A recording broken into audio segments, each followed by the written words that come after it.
మనకు కొన్ని ఏరియాస్లలో ట్రైబల్స్ ఏం చేస్తారంటే ఎక్కడైతే నీళ్ళు ఆగింటాయో వాటిలో తవ్వుతూ ఉంటారు, చెలిమేలు తవ్వుతూ ఉంటారు. ఆ చెలిమేలకి వెళ్ళి తీసుకొచ్చి తాగుతూ ఉంటారు.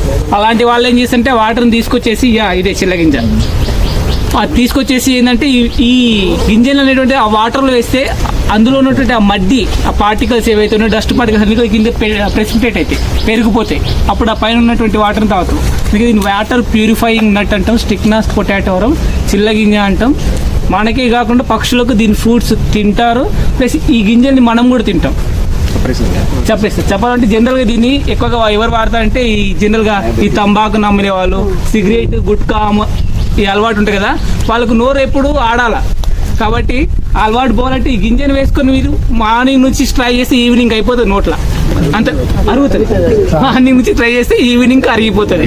కాబట్టి నోరు ఆడుతూనే ఉంటుంది. కాబట్టి దానికి వాడడానికి బాగా ఇది మంచి 2-3 చిల్ల గింజలు వేసుకొని తిరిగితే చాలు, ఇంకా వాళ్ళకు నోరు ఆడదు, గుట్కా మానేస్తారు.